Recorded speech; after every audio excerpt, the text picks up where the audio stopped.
কয়েকদিন আগে ইলিয়াস কাঞ্চন হলেন নাই, মনের দুঃখে কইছে, ফেসবুকে দেখেন নাই, মিস্টার ইলিয়াস কাঞ্চন একসময় জ্বর তোলাও নায়ক ছিল 90 দশকের। এই মুসলমানের বলে অনেক দুঃখেই কথাটা বলছে এই লোকটায়, যে আমার মরার পরে এফডিসিতে নিয়ে জানাজা করায় না। কয় কে?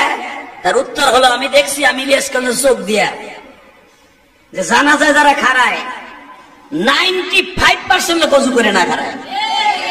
ইলিয়াস কাঞ্চন নিজে কইছে। এটা যদি আমি কইতাম, আমার সভাপতি কইতো, আপনি জানেন এফডিসিতে গেছেন, হেরা কইছে দিয়ে কোনো দোষ নাই। কথা কন না কেন? মদ করে জানাজা মদ খোর বেশি হয়। কথা কন না কেন? এমপি মন্ত্রীর জানা যায় দেখবেন হুজুর কম হয়, যদিও কোন হুজুর যায় চাকরির ডরে যায়, ঠেলার ডরে যায়। আপনি কি ভাবতেছেন? চাকরি বাঁচানোর ডরে যায়। মদ খোর, জুয়া খোর, হারাম খোর, বোতল খোর জানাজা আমরা ভালোভাবে যাই। এই ভাই বউ না কত জানাজা আছে অজু ছাড়া পড়াই থিয়ে দেয় হুজুরে। এই কথা কন না কেন? বাংলাদেশে অনেক নাস্তিক আছে, হুজুররা জানাজা করছে অজু ছাড়া।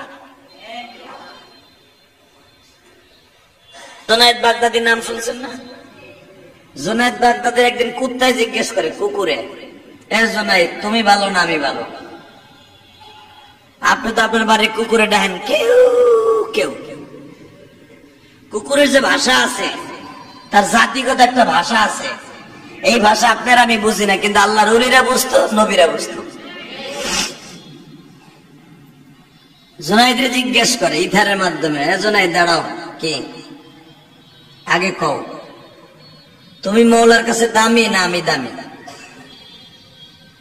জুনায়েদ বাগদাদি বলে, তোর লালা কোন পাত্রে লাগলে 7 বার ধুইতে হয়, তুই কোন জায়গায় জিব্বা দিলে 7 বার ধুইতে হয়, তুই সেই জিব্বা দিয়ে আমার জিজ্ঞেস করস তুমি দামি না আমি দামি? কিন্তু তুই যদিও না পাক, তোর বডিটাও না পাক, জিব্বাও না পাক, তোর লালাও না পাক, তোর গোশত না পাক, নারী বুড়ি না পাক, সব না পাক, মাগার আমি তোর প্রশ্নের উত্তর আমি এখন দিতে পারতাছি না। কই কে? কই এতটুকু আপাতত দিলাম, যদি আমি ঈমান নিয়ে মরতে পারি তাহলে আমি তোর চাইতে কেন ফেরেশতার চাইতেও দামি, আর যদি আমি ঈমান নিয়ে না মরতে পারি তুই কুত্তার চাইতেও আমি খারাপ।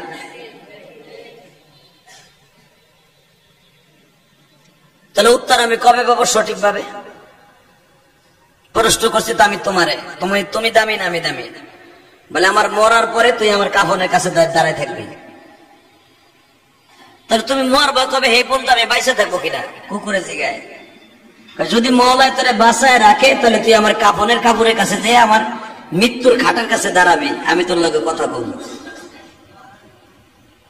সুবহানাল্লাহ, ঘুমায় লাগে জানি সকালে নাস্তা খাই নাই, দুবারে খাবে না, নিয়ত করে আইছে, বেড়ারা রোজা রয়েছে।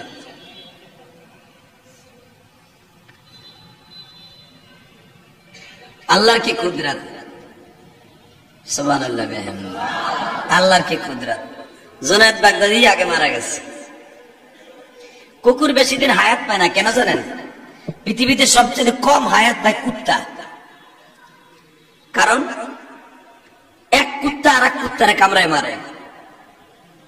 এখন তো মানুষে মারে না, কুত্তায় কামড়ায় মারে, কারণ অগ ভিতরে হিংসাটা বেশি, কুকুরের ভিতরে হিংসা বেশি। আপনি মোল্লা বাড়ির কুত্তা যখন শেখ বাড়ির সামনে যায়, ও আরে কয় তুই গেলি, যা যা, ভালো কথা কই, যা, গায়ে গার কাতরে যা যা, জন যায় না তোর যাবি না, যখন কয় না আমি যাব না, একটু খাইয়া যাই, তো বাড়ি বিয়ে চলতেছে, আমার বাড়ি 3 মাসও বিয়ে হয় না, ঠান্ডা পড়ছে, এত দোয়া করে একটা বিয়ে শাদী হোক না, কেউ মরুক, তাও মরে না যে 4 দিনের খাবো। কুত্তায় কয় যদি কেউ মরে তাহলে 4 দিনে খাওয়াইবো, 40 দিন খাওয়াইবো, খাওয়ানো পাই না, হয়ও না।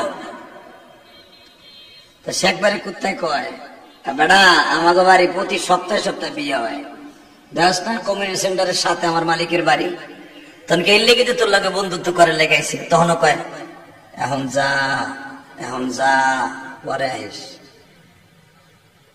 যদি কেন আপনি এই ভাষা বোঝেন কেমনে? এই ভাষাগুলো আল্লাহর ওলিরা বুঝতো, তাদের কিতাবে বলে গেছে, তাই আমি আপনাকে বুঝাইলাম। কুত্তার ভাষাকে আমি বুঝিনি মিয়া, ওই সব আমার এই তৌফিক আছে নি। কুত্তার ভাষা বুঝছে জুনায়েদ বাগদাদি, সুবহানাল্লাহ বললেন না? কুত্তার ভাষা বুঝছে ইমাম থানভী, কুকুরের ভাষা বলছে মুফতি শফি, এই কুকুরের ভাষা বলছে ওসমান গনি, কুকুরের ভাষা বলছে ওমর, কুকুরের ভাষা বলছে আমার বিশ্বনবী, সুবহানাল্লাহ বিহামদিহি। কুকুরের ভাষা কেন আমার মতো কেতরালি বোঝার তৌফিক আছে রে ভাই? তারা তার কিতাবে লিখে দিয়েছে। তো জুনায়েদ বাগদাদির মৃত্যুর পরে কুকুর যে দাঁড়াইছে, আসসালামু আলাইকুম, জুনায়েদ যাইতেছো তো আমার থইয়া, কিছু কইয়া তো গেল না।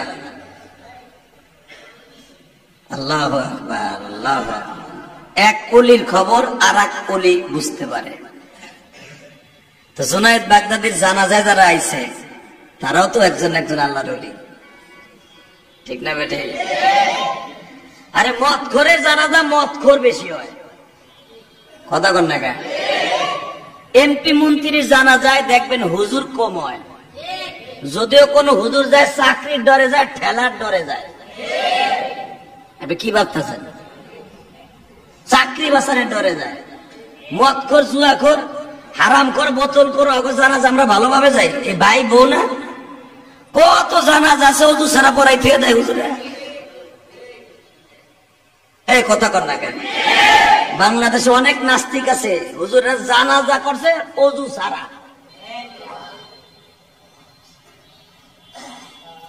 আর এখন কে রোজু লাগেনি, সুপারস্টার তো ওজুই লাগে না, ফেরেশতা দেখলেই তো তারা বলে আসসালামু আলাইকুম সুপারস্টার, আহেন না, আপনার একটু পরে তো গরম ডিম দেবো। আল্লাহ, বাংলাদেশে যেগুলো চিত্র জগতে মরে আপনি ভাবেন এগুলা উজু করে জানাজা করে না? কয়েকদিন আগে ইলিয়াস কাঞ্চন হলেন নাই, মনের দুঃখে কইছে, ফেসবুকে দেখেন নাই? মিস্টার ইলিয়াস কাঞ্চন একসময় জ্বর তোলাও নায়ক ছিল 90 দশকের। এই মুসলমানের বলা অনেক দুঃখে এই কথাটা বলছে এই লোকটায়, যে আমার মরার পরে এফডিসিতে নিয়ে জানাজা করায় না। কয় কে? তার উত্তর হলো, আমি দেখছি আমি ইলিয়াস কাঞ্চন চোখ দিয়া যে জানাজা যারা খারায় 95% লোক ওযু করে না খারায়। ইলিয়াস কাঞ্চন নিজে কইছে। এটা যদি আমি কইতাম, আমার সভাপতি কইতে, আপনি জানেন এফডিসিতে গেছেন নি, হেরা কইছে দিয়ে কোনো দোষ নাই, কথা কর না কেন? বাবা, হেরা তো দেশের সুপারস্টার, সোনালী সন্তান তারা, আর আমরা লাই দেশের জঙ্গি। কি সোনালী সন্তান, জীবনে শেষ বালিশ ছাড়া শোয়ায়, তাও জানা যাওয়ায় ওযু করে একজনও খারায় না। আর এক একজনের চেহারার দিক তাকাই দেখেন, ও বাবা, লাগে জানি কেবল বোতল খাইছে।